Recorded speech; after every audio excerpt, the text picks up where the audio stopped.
Hello everyone, welcome to our channel RP Edition. My name is Rajendra Prasad.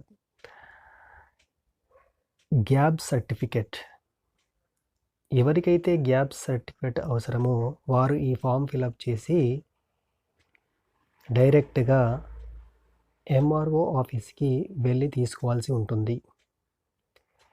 మరి gap certificate ఎవరు తీసుకోవాలి? ఎవరికైతే 1వ తరగతి నుండి ఇంటర్, డిగ్రీ, పీజీ, పిహెచ్డి మీరు చదివినంత వరకు మధ్యలో ఏ అకాడమిక్ ఇయర్ మీకు చదవలేదో దానికి గ్యాప్ సర్టిఫికేట్ తీసుకోవాలి. ఫర్ ఎగ్జాంపుల్, ఇంటర్మీడియట్ కంప్లీట్ అయిన తర్వాత 1 ఇయర్ మీరు చదవలేదు, లేదా ఏదైనా కోచింగ్ వెళ్ళారు, కాంపిటేటివ్ ఎగ్జామ్ ప్రిపేర్ అయ్యారు, అప్పుడు 1 ఇయర్ అనేది మీకు పీరియడ్ ఖాళీగా ఉంటారు. ఆ టైంలో మీకు గ్యాప్ సర్టిఫికేట్ అవసరం ఉంటుంది. అలాగే ఒకవేళ డిగ్రీ తర్వాత 1 ఇయర్ చదవకుండా ఉన్నారనుకోండి, ఏదైనా కాంపిటేటివ్ ఎగ్జామ్ ప్రిపేర్ అయ్యారు, నెక్స్ట్ పీజీ చేయాలనుకుంటున్నారు, అక్కడ మీకు నెక్స్ట్ పీజీలో జాయిన్ అయ్యేటప్పుడు మీకు స్కాలర్షిప్ కానీ రీఎంబర్స్మెంట్ కానీ రావాలి అంటే ఈ గ్యాప్ సర్టిఫికేట్ అనేది అవసరం. డిగ్రీ తర్వాత 1 ఇయర్ గ్యాప్ ఉందనుకోండి, ఆ 1 ఇయర్కి గ్యాప్ సర్టిఫికేట్ కావాలి. నెక్స్ట్ ఫర్దర్ పీజీ చదివేటప్పుడు మీకు స్కాలర్షిప్ అప్లై చేయాలన్నా, రీఎంబర్స్మెంట్ అప్లై చేయాలన్నా ఈ గ్యాప్ సర్టిఫికేట్ ఉంటేనే ఇస్తారు. అలా కాదు, ఇంటర్మీడియట్ తర్వాత జేఈ కోచింగ్కి వెళ్ళారు, ఐఐటి కోచింగ్కి వెళ్ళారు, అప్పుడు 1 ఇయర్ మీకు బ్రేక్ వచ్చేసింది. ఆ టైంలో ఏం చేస్తారు? నెక్స్ట్ బీటెక్ జాయిన్ కావాలి అంటే అక్కడ మీకు స్కాలర్షిప్ రావాలన్నా, రీఎంబర్స్మెంట్ రావాలన్నా గ్యాప్ సర్టిఫికేట్ కావాలి. ఆ పీరియడ్లో మనకి గ్యాప్ సర్టిఫికేట్ అవసరం ఉంటుంది.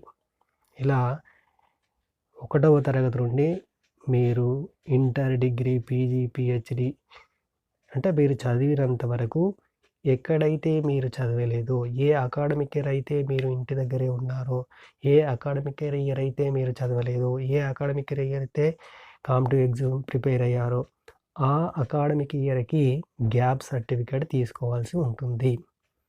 ఈ గ్యాప్ సర్టిఫికేట్ అనేది నెక్స్ట్ స్కాలర్షిప్స్ కానీ రీఎంబర్స్మెంట్ కొరకు కానీ అవసరం అవుతుంది.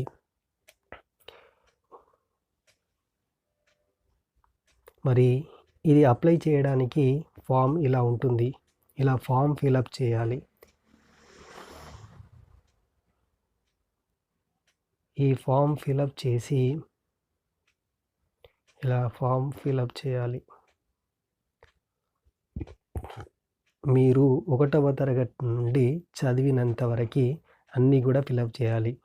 క్రమసంఖ్య, సంవత్సరం ఉంది అంటే ఫర్ ఎగ్జాంపుల్ 1990 నుండి 1991 వరకు ఏం చదివారు, చదివిన తరగతి 1వ తరగతి, చదివిన స్కూలు, ఆ స్కూల్ పేరు, గ్రామం, ఏ విలేజ్లో చదివారు, అది బోర్డ్ ఆఫ్ హైయర్ ఎడ్యుకేషన్ రాయాలి. నెక్స్ట్ 1991 టు 1992 2వ తరగతి చదివిన స్కూలు, గ్రామము, అది ఏ బోర్డు అది రాయాలి. నెక్స్ట్ 1992 టు 93 చదివిన తరగతి ఏంటి, 3వ తరగతి, స్కూల్ నేము, ఆ విలేజ్ నేము, తర్వాత ఆ బోర్డ్ నేమ్ రాయాలి. ఇలా 10th వరకు. ఆ తర్వాత ఏంటిది 10 ఇంటర్మీడియట్ వరకు. తర్వాత ఇంటర్మీడియట్ తర్వాత 1 ఇయర్ గ్యాప్ వచ్చింది అనుకోండి, ఆ పీరియడ్ రాయండి. అక్కడ ఏం రాయాలి, గ్యాప్ అని రాయాలి. గ్యాప్ అని రాసిన తర్వాత నెక్స్ట్ మళ్ళీ ఏం చేశారు, డిగ్రీ డిగ్రీ అనుకోండి, డిగ్రీ పీరియడ్ రాయండి. చదివిన కాలేజీ పేరు, ఆ పట్టణం పేరు, ఏ యూనివర్సిటీ, కాకతీయ యూనివర్సిటీయా లేదా ఉస్మానియా యూనివర్సిటీయా, మీది ఏ యూనివర్సిటీలో చదివారో అది రాయండి.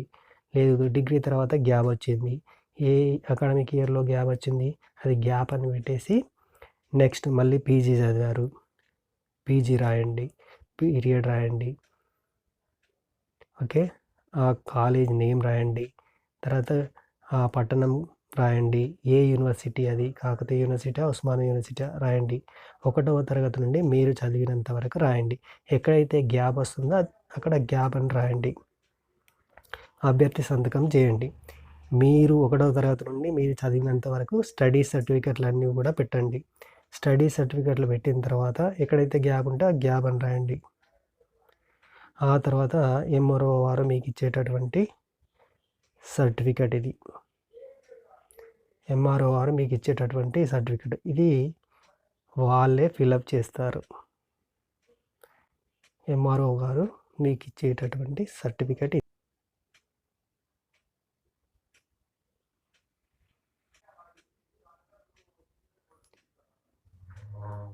Thank you for watching.